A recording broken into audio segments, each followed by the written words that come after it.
if Mamdani is successful with the economy in New York, we're in very big trouble. We are having a conversation now that very rarely has happened in Jewish history. I just met the pastor. I just had dinner with the priest that I'm going to debate Sunday night. Oh wow! Yeah. I hope you win the debate. Yeah, I hope so too. I hope. Tonight is my father's yard site. Should be in Aliyas Neshama Shlomo Zalman ben Dov Yehuda HaKohen. I'm going to say this now. This may be provocative. I've never said this. I've never said this publicly. I'm just saying, I don't know this is correct. I'm just going to say, this is my observation. I don't think Trump really is a Christian. Rabbi Singer, welcome to the show. Oh, thank you so much for having me on. So let's dive right in. Rabbi Singer, early Zionist leaders were often openly anti-Torah. How do you understand the fact that their movement ended up building the foundation of the Jewish state? Does that contradict the Torah, or is that actually part of the prophecy? I think I would be remiss if when we saw the second temple being built, and I want to say this to our dear viewers, Ezra Nehemiah, as an example, could be very seductive in that it's intriguing historically. It's very gripping. Ezra Nehemiah is very readable. But it's vital to understand when you read historical literature from Tanakh, you could forget that this is holy. These are holy works, and they're intended for future generations, and especially for the generation of the Gula. I say because Ezra Nehemiah you're being drawn by just terrible things that are happening, and then good things happening, and then things fall through, and we had a great president, and then a bad president, and a good one, and you're just watching this whole drama unfold. Or you can read Megillus Esther, and it's a gripping story, but you could forget that actually this sacred literature is Nitnu L'Doros, is given for future generations, and specifically those from Ezra Nehemiah particularly are always Mashiach. That's why the Talmud tells us that there was no Targum permitted on the Kesuvim. Strangely, Ezra Nehemiah is in the third segment of Tanakh, that segment of Tanakh, which is called the writings, right?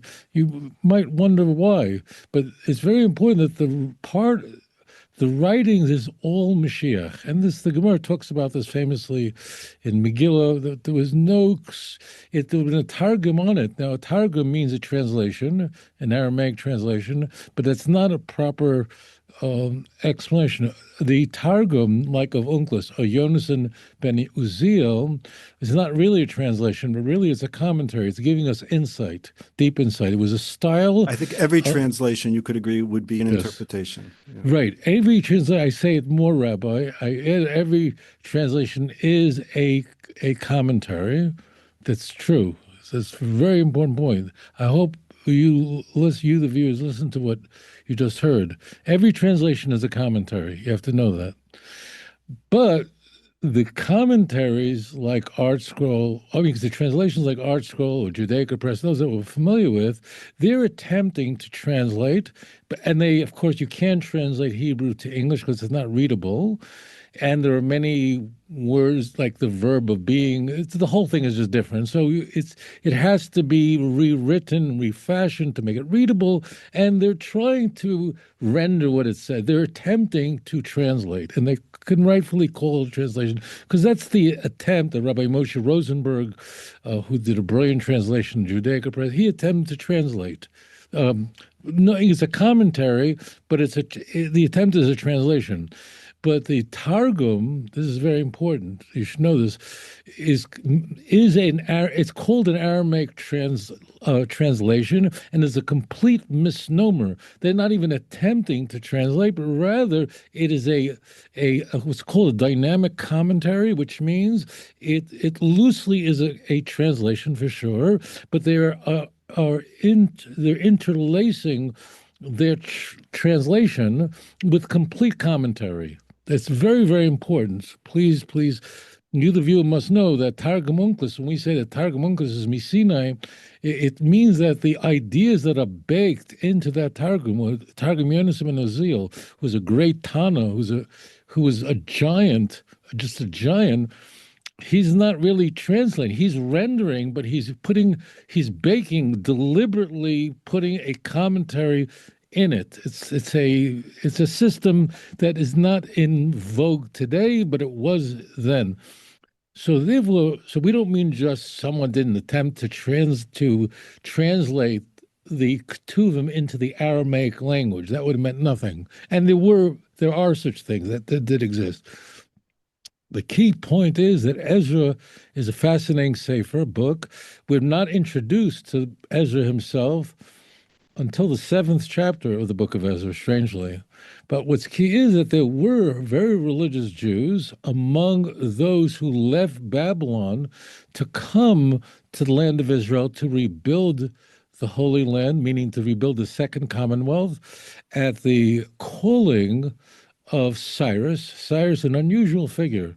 He's like a Zoroastrian, a Persian king who says the Jews go back. Kind of like Trump a little.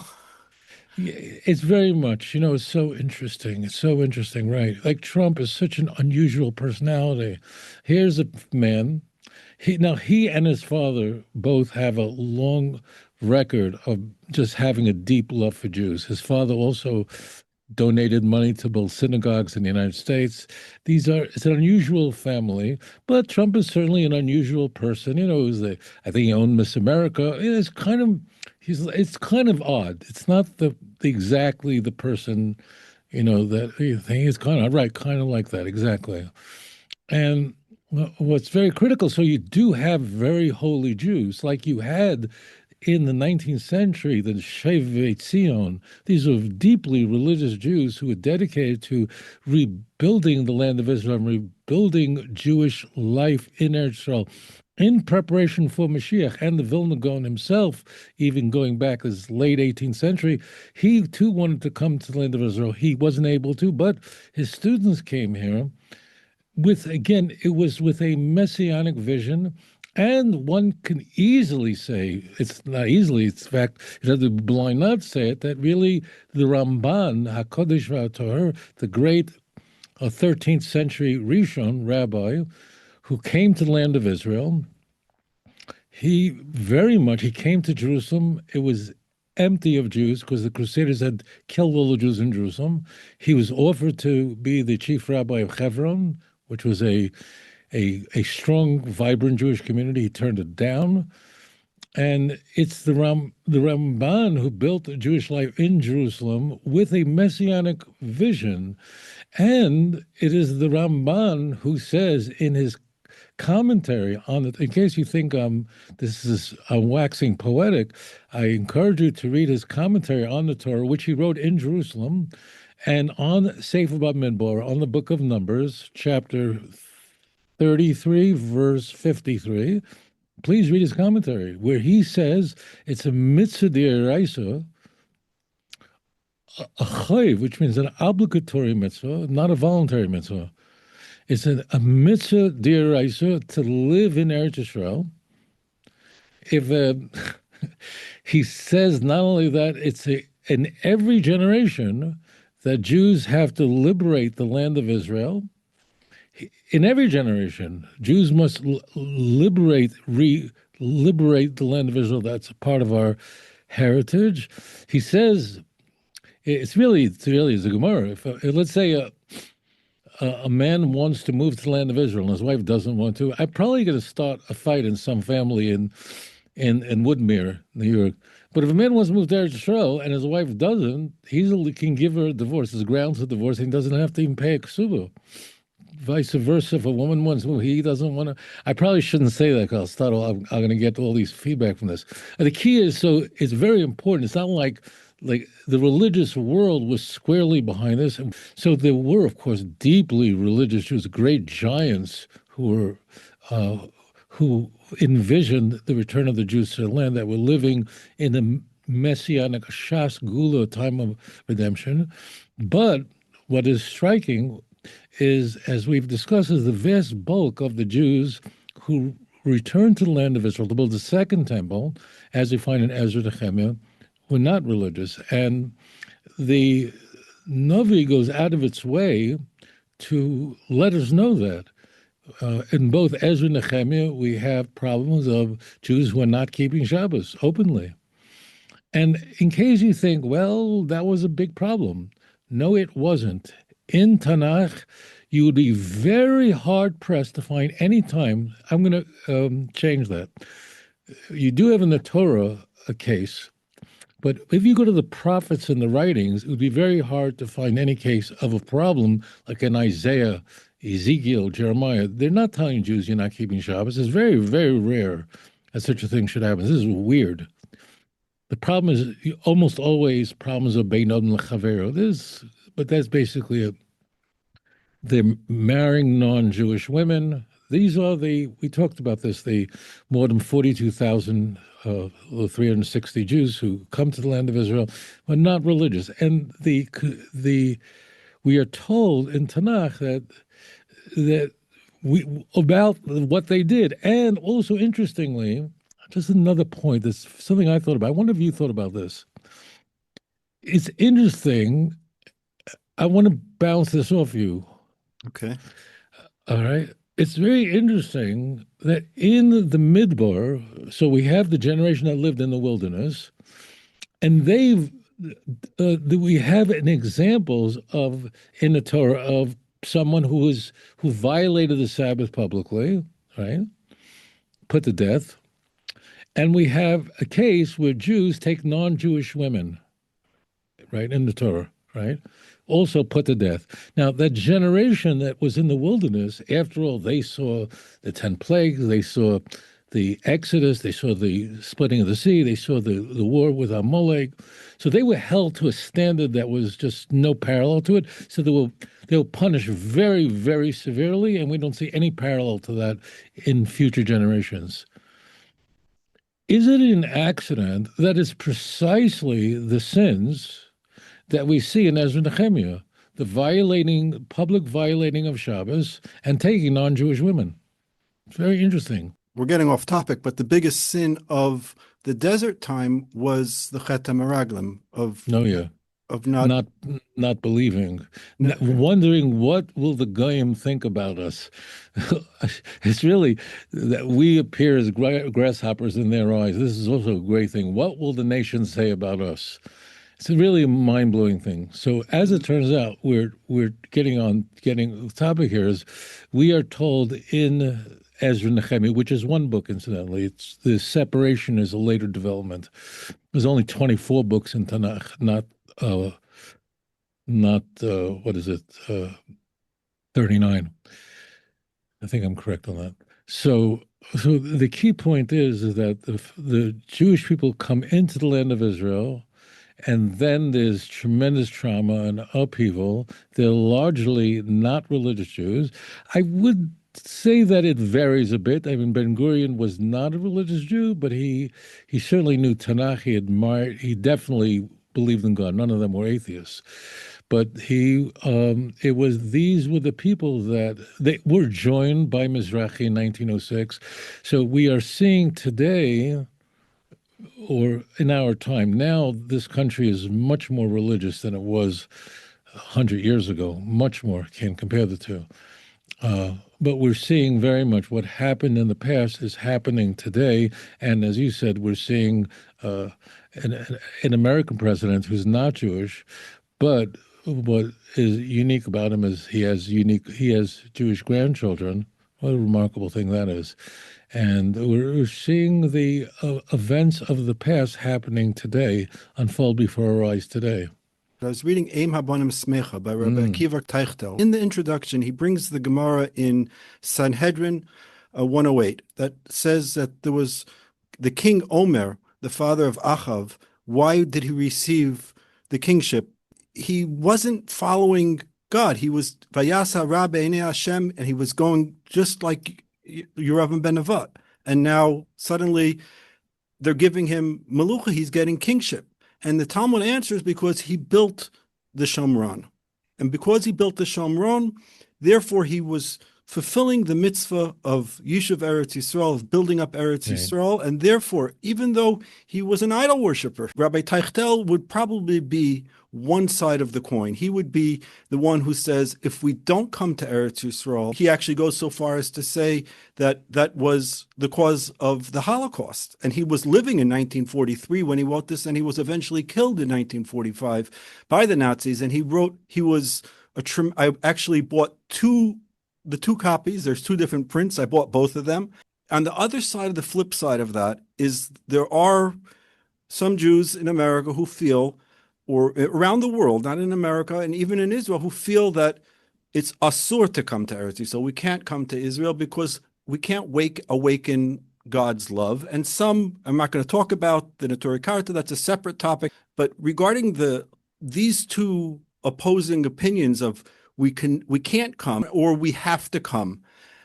So I think most Jews fit somewhere in the middle. We'd like to come, but we can't. So I wanted to know if the Rav could give the argument, the difference of these two opinions and how we see them through the eyes of Tanakh. Well, I think the two views, so it's definitely, if someone comes to Eretz Yisrael, it's a mitzvah. The question is, so I need to explain to the viewer, there are two kinds of mitzvot, and I'll translate it. One is a voluntary mitzvah, and one is a mitzvah that's a chiyuv, which means it's an obligation.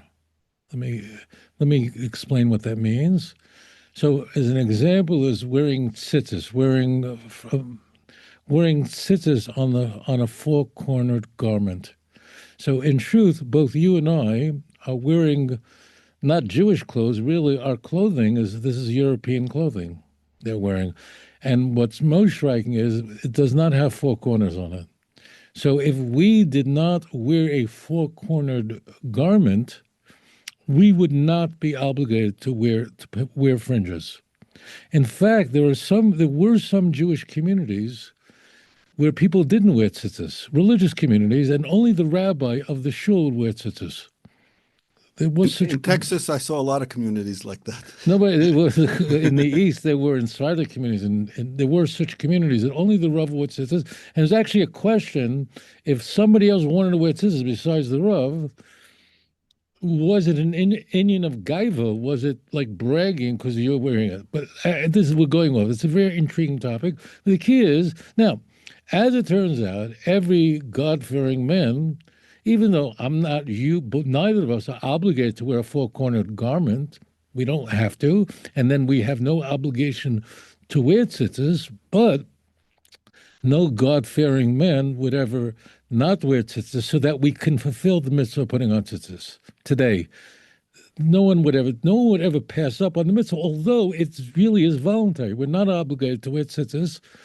There are many mitzvahs that are not obligatory. There's some that we don't do. There is a mitzvah to perform shechita, perform slaughtering. It's the mitzvah in the Torah.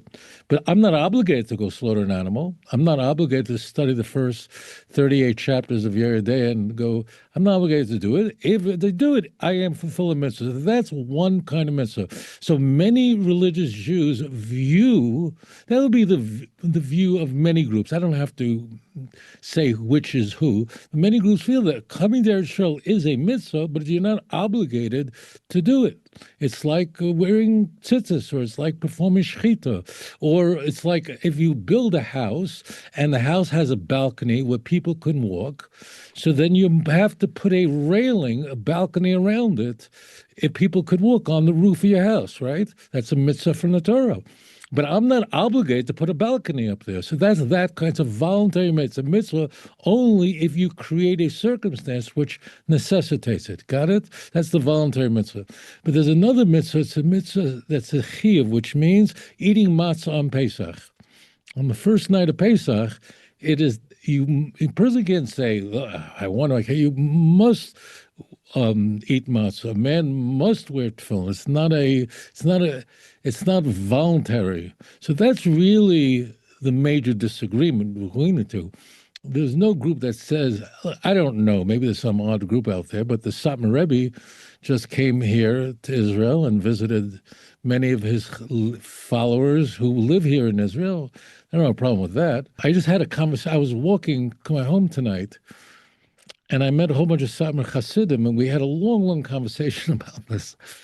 Well, something that we talked about in the past. But anyway, so that's the real disagreement. Is it a voluntary mitzvah to live in Eretz Yisrael? Now, there's no question, once you live in Eretz Yisrael, there's so many mitzvahs that you can only keep here in the land of Israel that can be kept outside the land of Israel. And this is the reason why Moses of blessed memory, our teacher, he begged God to come into the land of Israel.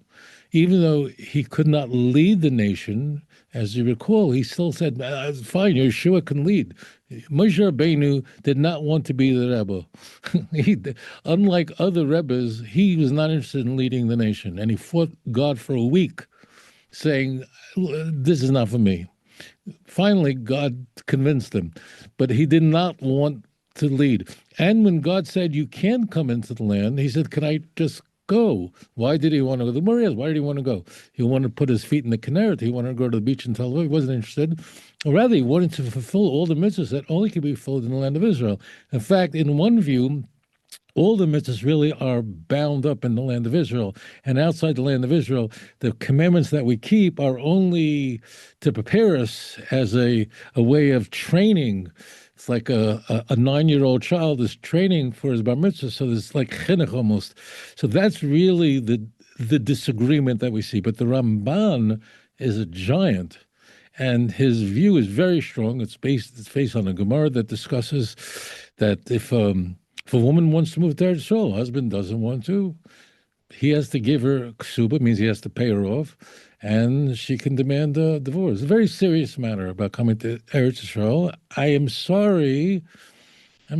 You talk about Rav Tachtel's work. That was the work I read when I was 16 years old that changed my life. An important point that I think the viewers must know is he was the head of the Beis Din in Satmar. That means he was fiercely anti-Zionist in Hungary.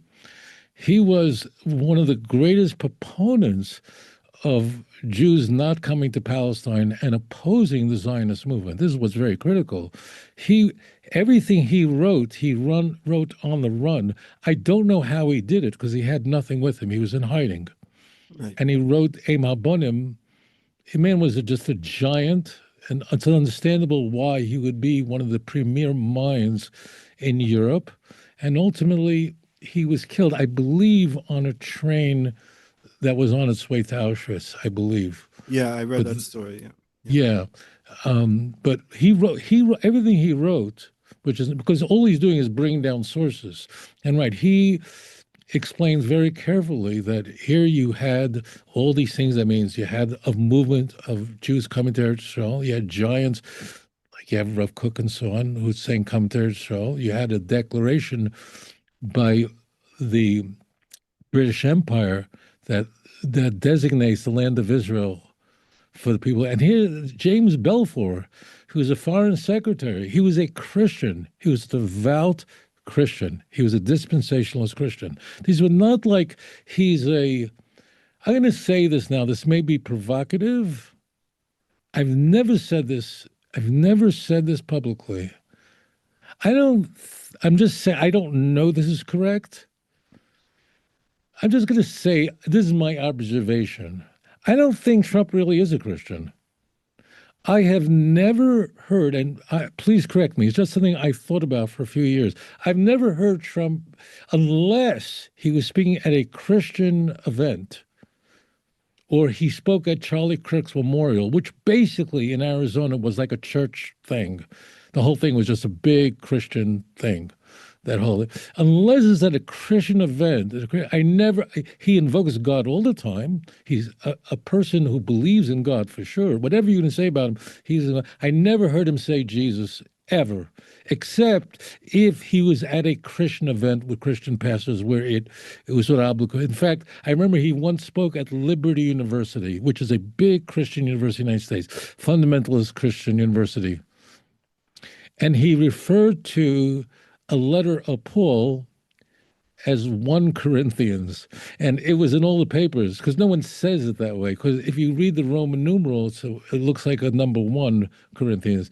But like anybody who has even the most superficial knowledge of the Christian Bible would know it's called First Corinthians. So I don't think, now if he's asked, he says he's a Christian. But there's been times where he was probed by people and going like, "Do you believe he died for your sins? Do you believe you're a sinner?" And he goes, "No." So I don't.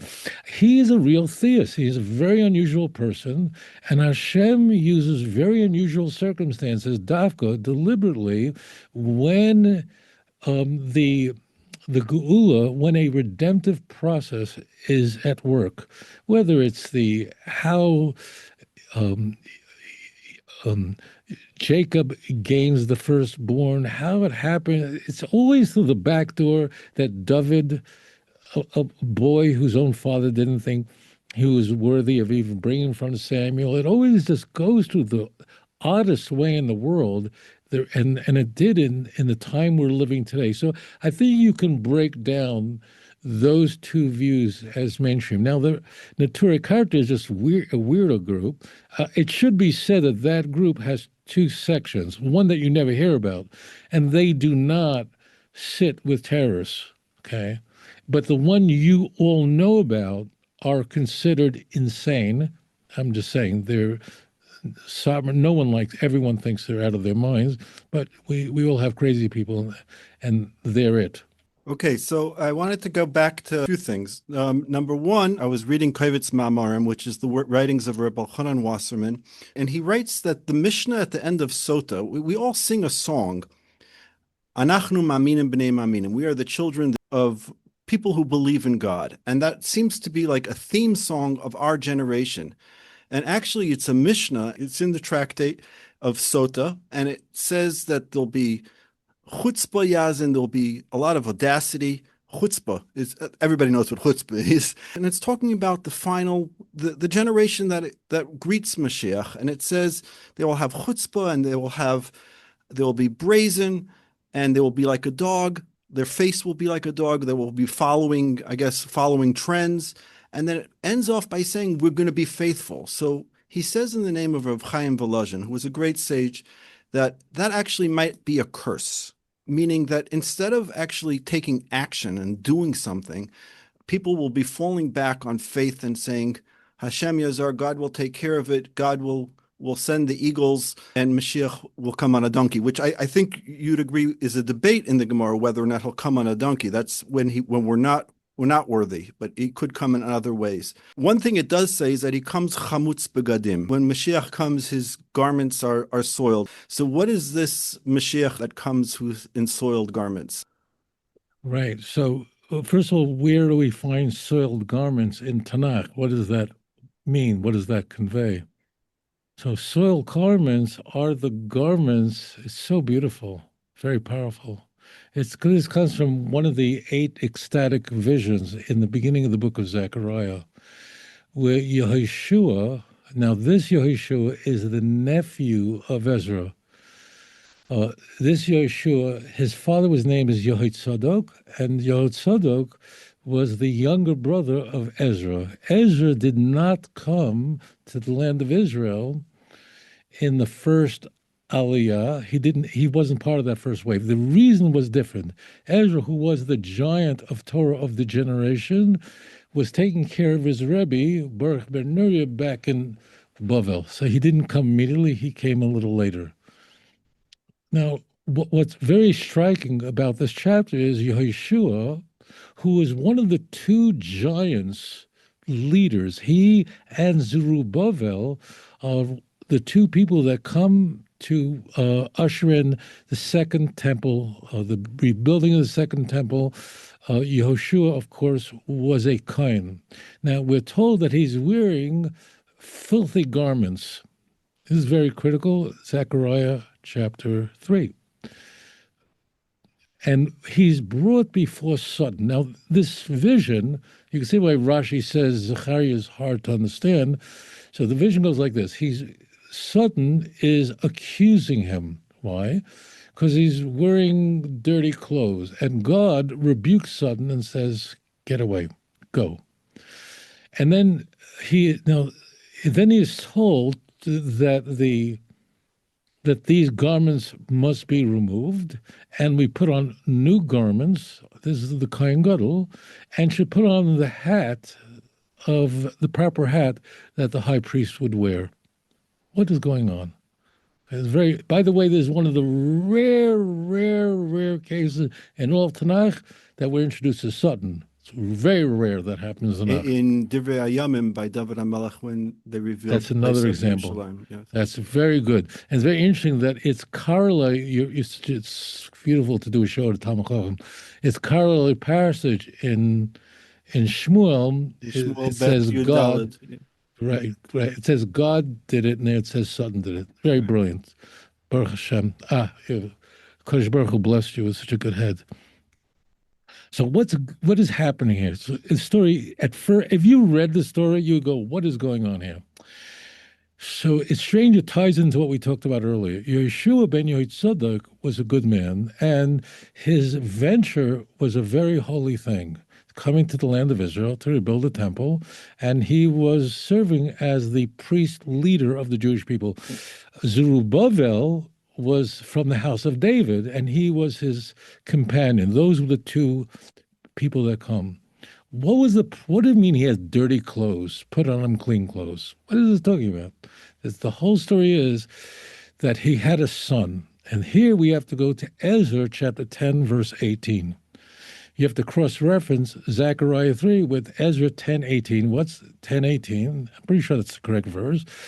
So there we have a listing. Remember, I mentioned earlier that when these Zionists came to land Israel, the Second Temple, many of them married non-Jewish women.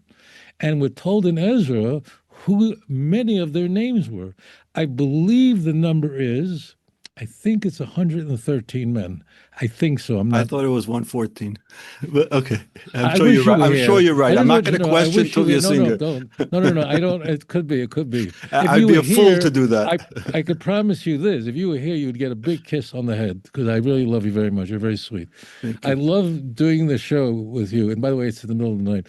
I love doing this show. I love your love for Torah. I really do. I enjoy this so much. I just came back from a share. We're learning Shmuel Aleph now. We went for an hour. It was gewaldig. Wow. Okay. Very gewaldig. So this is, you see, I hope you, the viewer, understand how delicious Torah is, and how, say, like if someone wants to be a dentist, you still have to go do pre-med, because it's all interconnected. The whole thing is all connected. So we're bringing Zechariah chapter 3, and we're connecting it to Ezra chapter 10. Do you see what I'm saying? It's all beautiful. All the commentaries are doing now. All the commentaries say what I'm saying. I'm no genius or anything like that. They're doing 90% of it. They're just putting it all together for you. What's the story? Yeshua ben Yehoitzadok, his son, he's the first one mentioned that marries a non-Jewish woman. Okay, and he's by name, the Mavayir Shem Baravim, and he's a Kohen, and he marries a non-Jewish girl. Ezra tells them get rid of the women and their kids, which they do. They do tshuva, and it's a very small punishment that they give them that to bring a korban. That's the end of it. But the key point is Sutton was using Yehoshua's blemish. What was his blemish? He didn't do anything. He was a very good man. But he had a son that married a non-Jew. And that was the begodim tzoyim, though that is the filthy clothing. And that's what Sutton used, as he's the prosecutor. I mean, Sutton is given a job. His job is to be, one of his jobs is to be an accuser, a seducer, an accuser. But God said, get out. The key point is that we are told that Yeshua is not responsible for what his kid did. Now, Sutton had a point here, in a sense. If I was explaining his opinion is we have another story in the Bible, in Tanakh, where a man who was a Kohen, whose son was doing terrible, terrible things. His kids were making a mess, and ultimately Eli pays a price for it.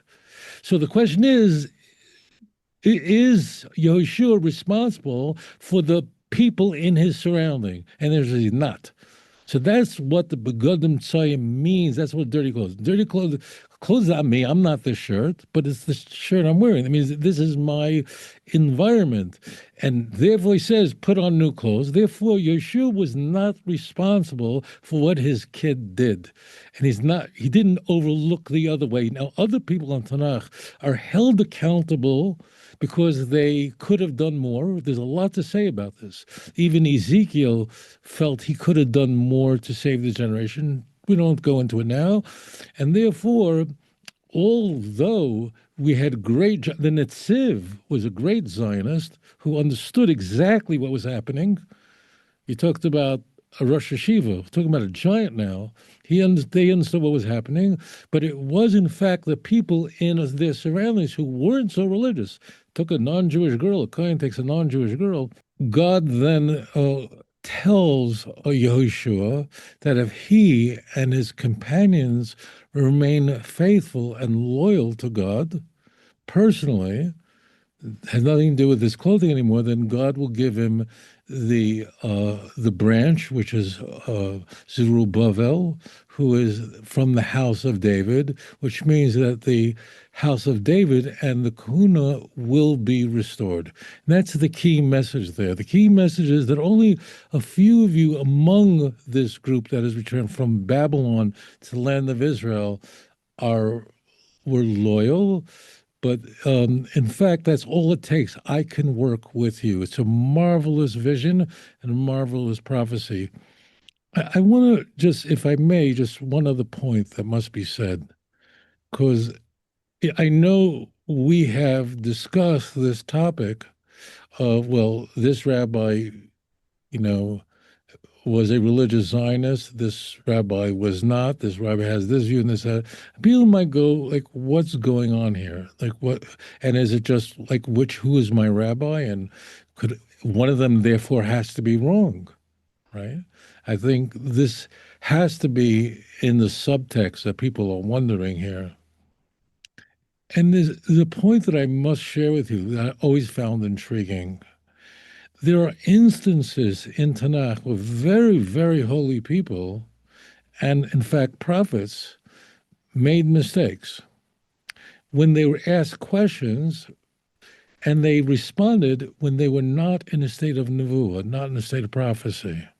It's a very important point. I give you many examples of this. 2 Samuel 7 would be one. David HaMelech. Yeah. Now you have a case of Daniel. An open case of Daniel in Daniel chapter 9, where he conflated two prophecies in Jeremiah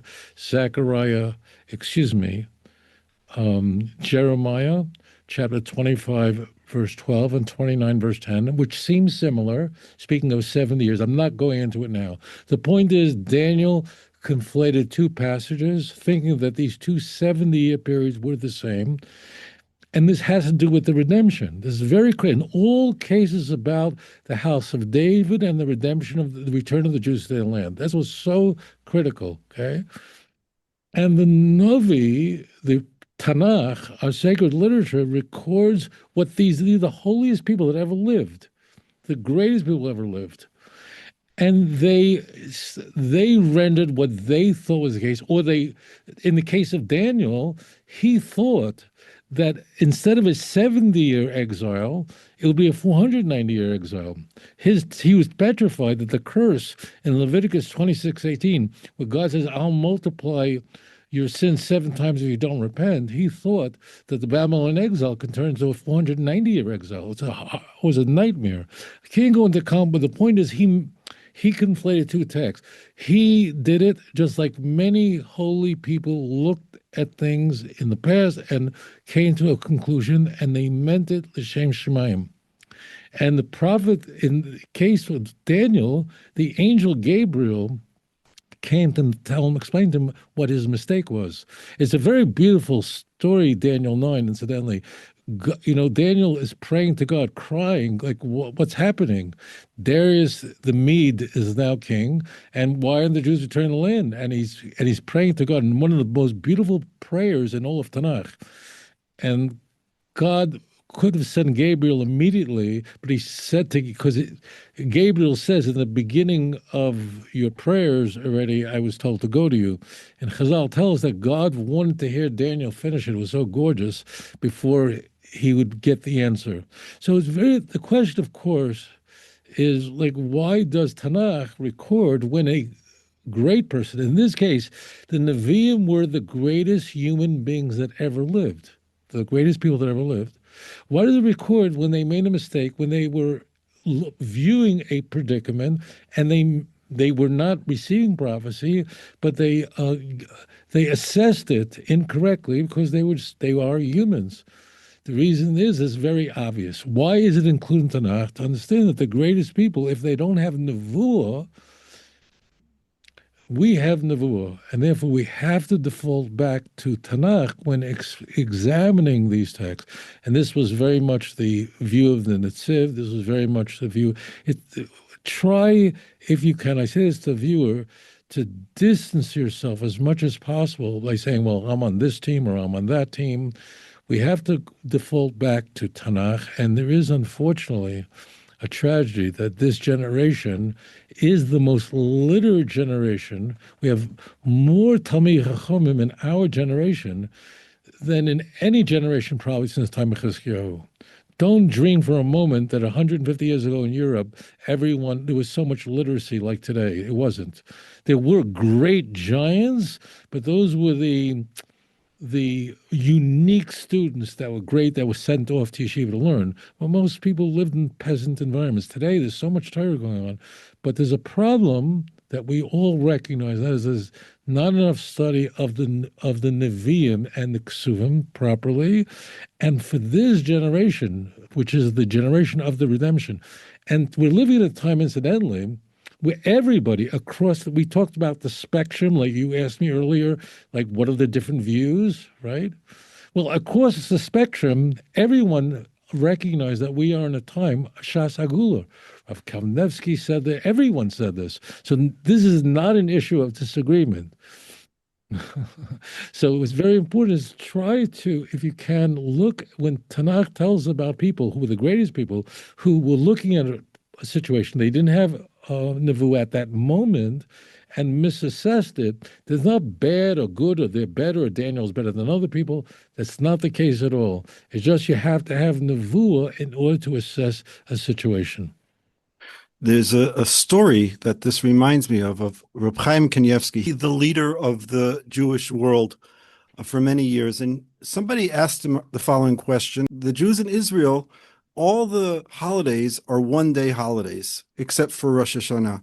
But in outside, so they have 2 days. So the question was asked, if somebody is living in America or outside of Israel, and he comes to Israel and he's on the second day. So now he has to keep 2 days even when he's in Israel because it's considered he's living outside. So he has to keep 2 days. And on the second day, he says, you know what?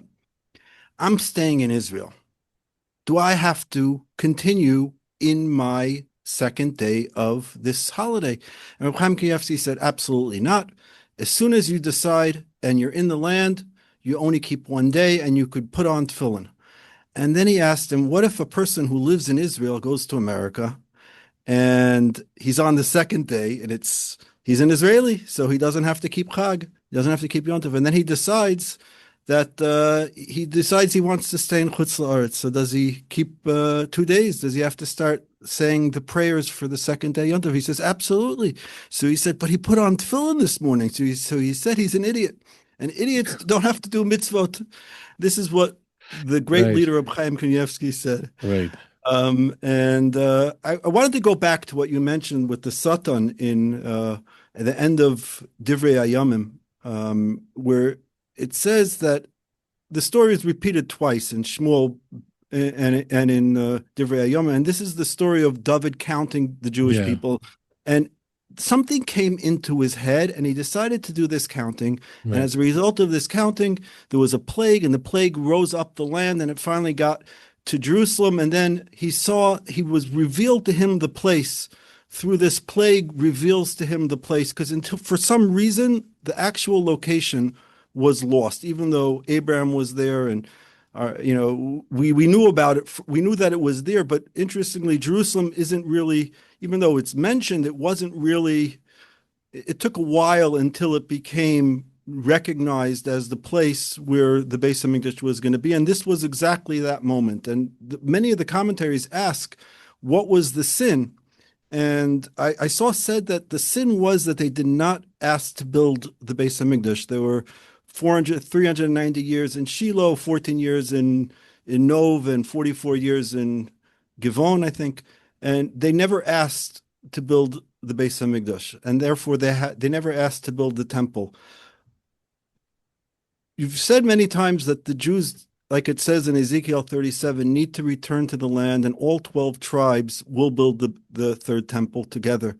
And we need all parts of the tribes. So if that's what we need, does that have to happen before Mashiach comes? I mean, a lot of people today are waiting for a horn to be blown to come to Eretz Yisrael. I'm asking, do we all physically end up by hook or crook? We end up here, and then we could discuss Mashiach and the Beis Hamikdash, or is Be'ito Yachishana, does it come quickly or slowly? What are we experiencing now after 7 million have returned?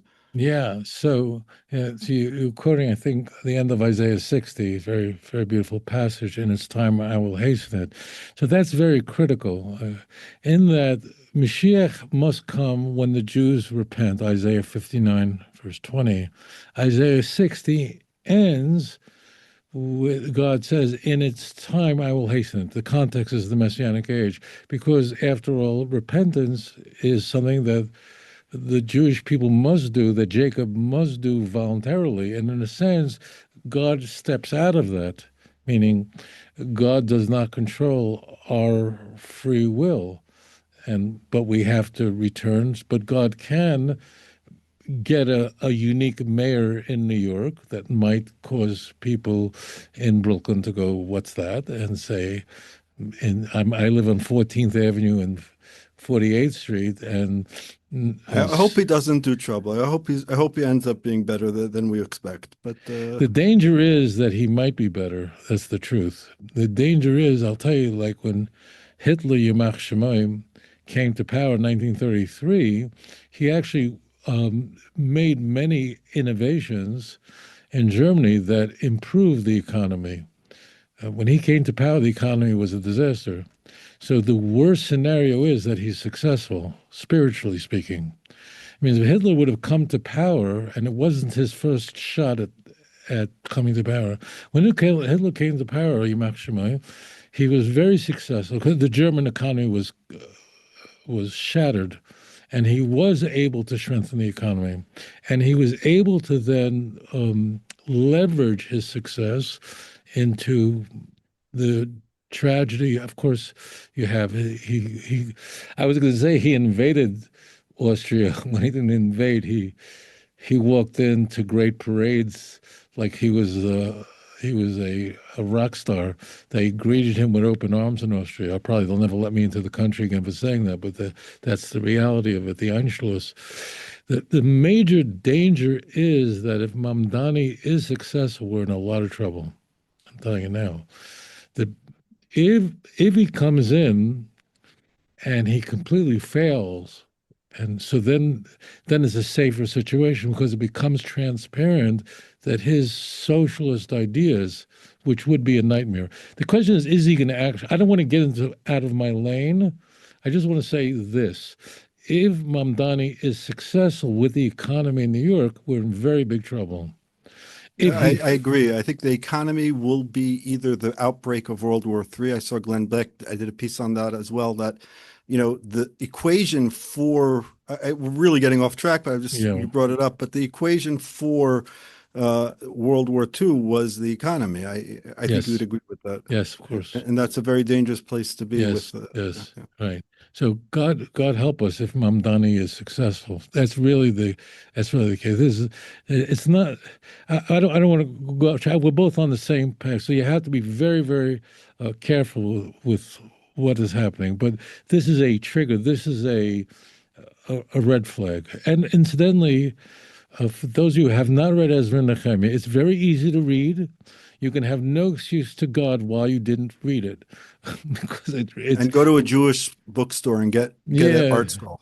You get an art scroll, right? Get Ezra Nehemiah art scroll, but you're going to the only you're really going to very easily understand it. It is not like reading the book of Ezekiel, which is a little difficult. It's not not very. We were talking about Ezekiel, but Ezra Nehemiah is really. But just ask the question: Why? How does this relate to my generation? So Ezra Nehemiah, one of the things is that it begins with Cyrus, fantastic, and then bang, it's a disaster, and then up and down, and that's just the way it is.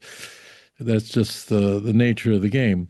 I think we were talking about um, Be'ita Yacheshena, yeah, yeah. So Isaiah therefore, 60. I want to right. So Isaiah 60 is telling us that God will hasten the redemption. Now I'm bringing the Talmud here. If the generation does tshuva on its own and is a dor zakai, returns to God but if God has to force it, which means it's a dor chayav, so then it'll happen in its time, which means at the end of when the calendar is up.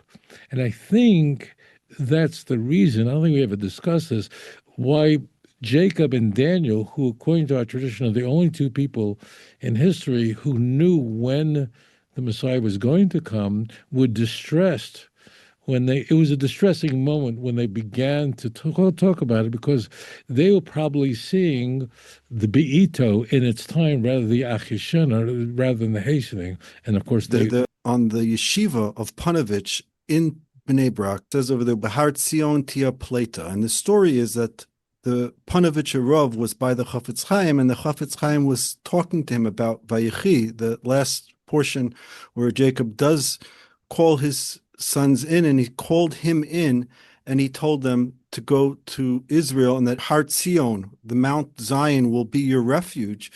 That he took those words, and to this day, on the largest yeshiva probably on the whole west coast of Israel, Panovich Yeshiva, that's what it says over there, and that was the prophecy that the Chafetz Chaim told the Panovich Rav. we're having a conversation. For you, the viewer, we are having a conversation now that very rarely has happened in Jewish history.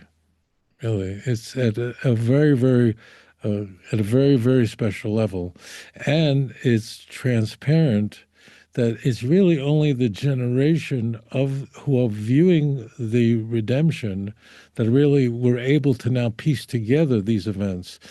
So I want to go back to Ezekiel 37, which you described. So Ezekiel 37 begins with the valley of dry bones.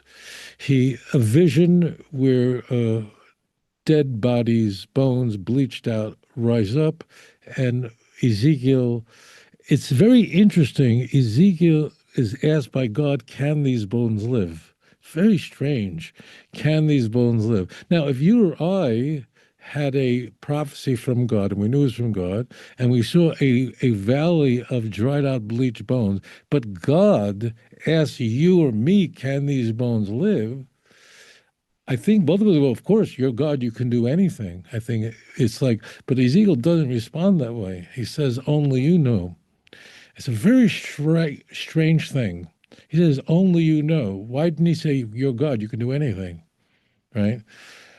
So it's interesting. If you study Jewish history, I can assure you that there's a lot of study of Jewish history here. One of the questions that everyone walks away when viewing the scope of our nation's remarkable history is, how did we ever survive? How did we ever make it? How is it possible? That's really the big question, is how, and therefore it is only by a miracle that the Jews are here, or else we should have been destroyed many, many times over. Historians and even geneticists describe the tiny bottlenecks where very few Jews survive, and we managed to. It's the Jew is a test. That's why we are the witness. We bear witness. Ezekiel, he sees Jewish history, and it's so shocking to him. And here, the temple is destroyed in his lifetime, but he sees in the vision of all the destruction. He can't even imagine how the people of Israel. He says, "Only you know God," which is unbelievable for a prophet to say. And of course, I want you to taste the flavor and understand there's not an extra word in this numinous prophecy. Ezekiel cannot imagine that the Jews could survive this all. That's how the book of Ezekiel begins with the Maisa Merkava, the chariot. It's really that the Jews will be the presence of God travels with the nation of Israel, and that's how Ezekiel 48 ends. If you look at the last verse of Ezekiel, the whole book of Ezekiel, so you don't even know, you don't have to memorize anything. Just go to the last verse. It's that ultimately God's name and the Shekhinah return back to Israel. That's how it ends. It begins that way and it ends that way. It's really so gorgeous. It's just blow the mind away. Okay. This is a big theme in Ezekiel. And then we are told that as such as the people of Israel, the Jews will be restored. That's why we are the witness people. We bear testimony to God. The very survival of the Jews is a testimony to God, the God of Israel. And Isaiah 43, verse 10, Atameda, you are my witnesses. I mean, Atameda no Hashem avdi asher bacharti. These are not my words. I assure you, the viewer, that I'm not some speaker I'm not some poet, and I'm not. This is all in the text. And then Ezekiel is told, take two sticks, one write down for Yehuda and his companions, the other Ephraim, the 10 tribes, and this becomes one in your hands. And then we're told about Mashiach. It's very rare in Tanakh. I know you, the viewer, might be surprised by this. It's very rare in Tanakh that you find the mention of Mashiach. Very rare. Most of the prophecies about Mashiach, the vast majority of it, is about how the world has changed. But here we do have an example in 24 and 25 where Mashiach comes into view. He's not called Mashiach, he's called the Nasi, which means the prince of the Jewish people. He's called David, that he is restored by God, and the Jewish people will be keeping all the commandments and all the ordinances. That's very critical. And then in the last four verses, so now we're at verse 26, 27, 20, excuse me, the last three verses, that's where the building of the Beis HaMikdash, the building of the temple comes in. And the temple will be built, and there'll be peace, and all the nations will know that I am Lord. I was just speaking to a fellow tonight, very interesting person I was speaking to tonight, and he asked me, how is the temple going to be built on the Temple Mount? Because after all, the Muslims have a Dome of the Rock, and they have El Aqsa right on the Har HaBayit. I explained to him that when the Mashiach comes, there will be only one faith in the world. Only one faith. Everyone's going to want the Beis HaMikdash on the Har HaBayit when Mashiach comes. And it's very intriguing, and I said this, the fellow is a Christian. And it's, in fact, the fellow who I'm going to debate Sunday. Very sweet fellow. So he asked me, I'm saying it publicly, I don't think he would mind. But it's very important, very critical to understand that when Mashiach comes, the most important thing is that there will be only one faith in the world. Every knee will bow to him alone, and every will confess him alone, every tongue will praise him alone. There'll be no other religions in the world. All the peoples of the world will speak in a pure speech, and they'll only swear by the name of God, and they'll only bow to him. So there will be no controversy. And that's why it tells us it'll be a covenant of peace, and all the nations, it says, this is what it says. I don't want to put any words from me, God forbid. It says, then when the Beis HaMikdash, when the sanctuary be in your midst, then the nations will know that I am Lord. So those two things have to happen at the same time. And it's now obvious, transparent to us, that no one could do anything on the Temple Mount while there are different religions, because it would lead to a World War III. This can't be. It'll be complete peace, and everyone in the world will want that should be a Beis HaMikdash built on the Har HaBayit, and there'll be no condemnations in the United Nations. The United Nations won't need the United Nations because the nations will be really united, not like the fake United Nations on First Avenue, but there really will be a united of nations, as Zephaniah says, that all the nations will speak B'Saf of Berurah. So you're absolutely correct, Rabbi. This is all interconnected by Ezekiel. Now, how much more? Tomorrow we'll see more, and tomorrow we'll see more, and we'll see how all these beautiful prophecies will all come together in a symphony of excitement. But in 1933, or in these times, people, of course, couldn't see everything. Now we're in a special zechus to be living at a time where we can see these prophecies and how they're leading up to it unfolds. And I may say one other thing. Um, it's also yes, well, how it happened. One of the interesting things we could see, because we are living in a time of the redemption, it's very transparent that all the prophecies that have been fulfilled happened in a very plain way, just based on the text. It's very obvious that there's nothing odd going on. The Jews return, they have a nation, they have an army, they go to actual war. It's a real threat. Iran actually throws nearly 300 missiles at Eretz Israel last year in one day. I mean, that was just one day. So On 6,500 on October 7th from Gaza and we woke up that Shabbos morning in Yerushalayim. It's rare that sirens go off in Jerusalem. Rare meaning it's true. It doesn't happen often. Jerusalem, they usually don't shoot at. That morning, I don't know how long they were. Just sirens were going off. I want to. There's a thought I had. So it's interesting that where we are, we're somewhere in this cycle of unfolding prophecy. It's very clear that what has happened is very literal of what it says. That means there's nothing Kabbalistic. I apologize for using that term, but there's nothing, it's not esoteric. The word esoteric means that it's knowledge that only a few people have and it's not accessible to everyone. It's very clear. There's nothing hidden here. It's very open and clear.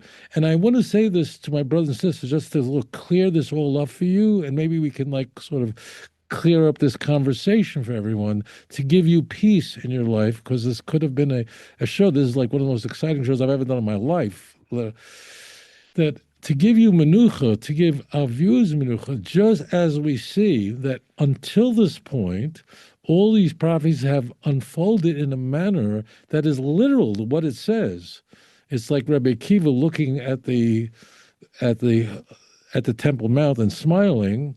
We can have a peace of mind that if all the prophecies that were supposed to happen have happened literally, and here we are, we can have that certainty and confidence that all the prophecies that have yet to be fulfilled, that are going to be fulfilled, and it's obviously happening immediately, you should rest your heart that they will happen literally in a very plain way, exactly the way the texts have.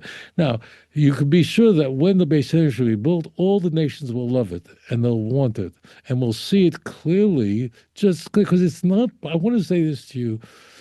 I say this to the view. It's not possible that the secrets of the redemption should only be reserved for 4 people that really understand it. Jettison that idea. It's very obvious that the geula, the redemption, should be accessible to everyone.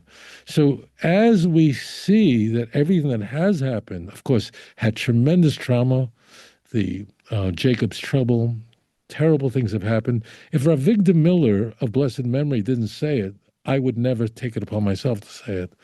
But he said, I was in his synagogue on Ocean Parkway when he said it. He said that we can see what happened in the past, that the Holocaust, that we should understand that was Jacob's trouble, that was the birth pangs of the Messiah, and we can look back on these terrible things and say with confidence that's what it was, and we should not hope that should be another one. Nothing like that's going to happen. We are assured by Amos, who ends his holy book in chapter 9 with saying that God's going to replant the Jewish people to the land and they'll never be uprooted again. Please read it for yourself, verse 14 and 15. So therefore, I say to you, my holy brothers and sisters, therefore we can move ahead with knowing this is a holy land that God keeps his promise. He's not a liar. The same prophet says this, the same non-Jewish prophet, Bilam, says that God doesn't lie, the same one who prophesies Mashiach.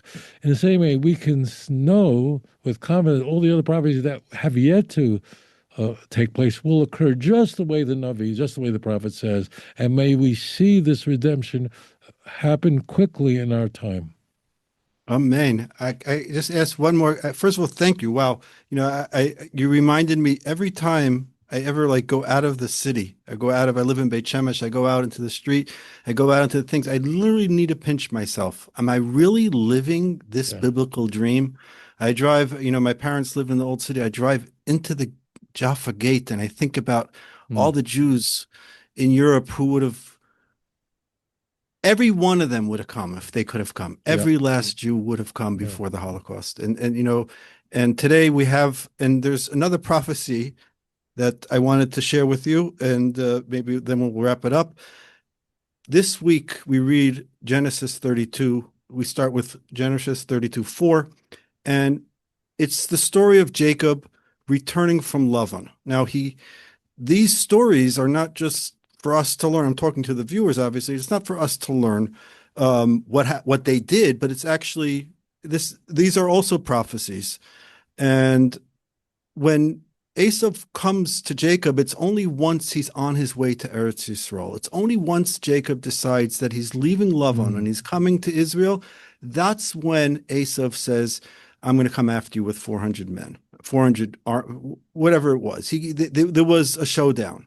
Now, we're at that stage. That's happening. As we came back to the land, the world became polarized, as I've heard you say many times, like the two rods of Judah and Joseph, and those rods are Mashiach ben Yosef and Mashiach ben David.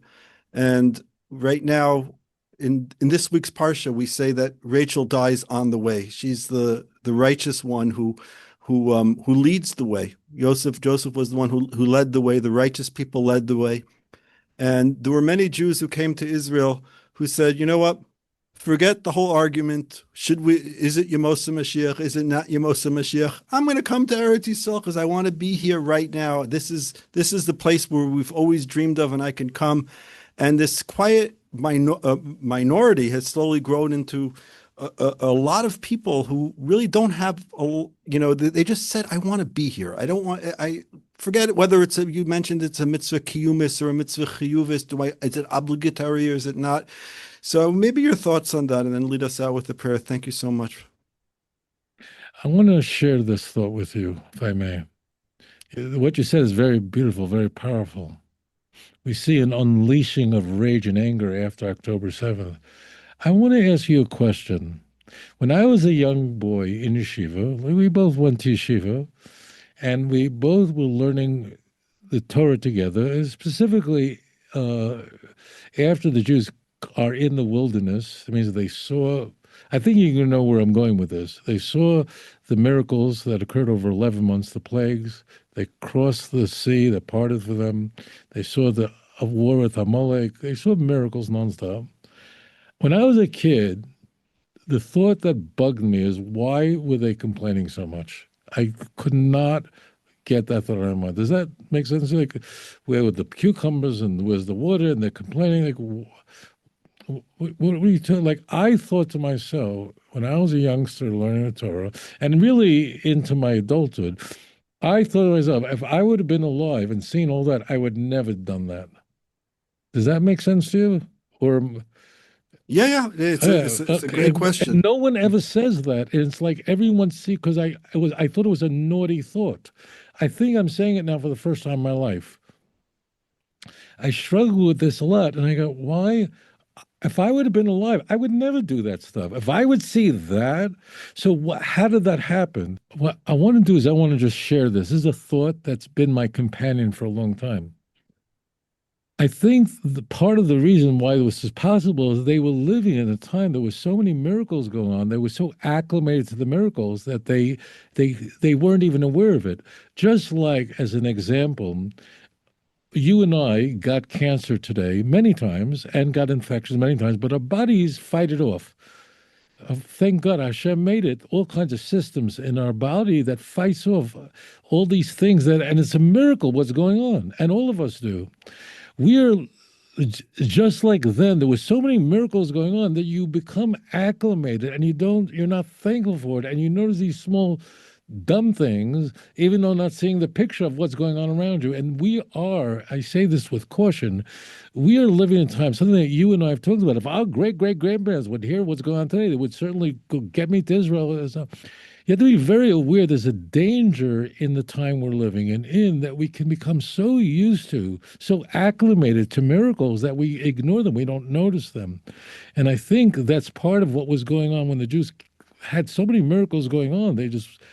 That people just took them for granted because we would go, why are you asking for garlic? And we could have been in Egypt. What are you, an idiot? We're living in a time where there is a danger in that there's so many miracles going on that we might take our time for granted. So we have to be chas v'chalila. You understand what's going on? I think this explains everything, plus the generation we're Beautiful, in. beautiful. So I want to end with this. My dear brothers and sisters, my tefillah is that we never take any miracle for granted. Should know that every moment is a miracle here in Eretz Yisrael. A miracle. Come here to Eretz Yisrael. Persuade your husband, persuade your wife. And know there's a danger in built into the time, just like the generation of the Midbar. They were in danger because there was too many miracles. You just get acclimated. And understand, thank you, HaKadosh Baruch Hu, here in Eretz Yisrael. Thank you that you gave us Yerushalayim. We should see all the nations do tshuva. Thank Hashem every moment. Never hope for the garlic in Borough Park. Never hope for the cucumbers that are in Queens. Rather, hope to come to Eretz Yisrael, where you taka have the best life. In Eretz Yisrael, you have everything. There's no one can compete with the best food, the best weather. In America, is a snowstorm, and here it's gorgeous. Anyway, It's beautiful weather today. Yeah. It's beautiful, beautiful weather. In Chicago, is a snowstorm, planes can't get off the ground. So there's no excuse, Kinderlach. Don't make the mistake that the generation of the wilderness had in that they got too used to the miracles, but rather appreciate every miracle. Thank you, Hashem, I didn't get cancer today. Thank you, Hashem, I didn't get infection today. You saved me today. Let's come home and let's witness the redemption quickly in our time. Rabbi Tovia Singer, Chazak v'amatz, thank you so much for joining us. Shavua Tov, good Shabbos. Shalom. Shalom. All right. That was a wrap. That was wild stuff we just did. Baruch Hashem, yeah. Isn't that wild? It's really wild. All my life, it bothered me. Like, why do they do that? Were they crazy? Now I realize what's going on. Unbelievable. It's really very simple. It bothered me all my life. I would never have done these things if I was the generation. The problem is that we're living in so many miracles that we really just take it for granted. And that's what happened then. As they say here, Ashkala, that's really what's happening. That's, yeah. You have to just be aware of it all the time. I just looked on the calendar. It's the 14th, like you said, it's your father's yahrzeit. Yeah. And that is less than 2 months since the whole 2 years since the whole thing started. And we completely forgot that less than a month ago we were hiding and getting incoming rockets and we were gonna it's unbelievable. It's unbelievable.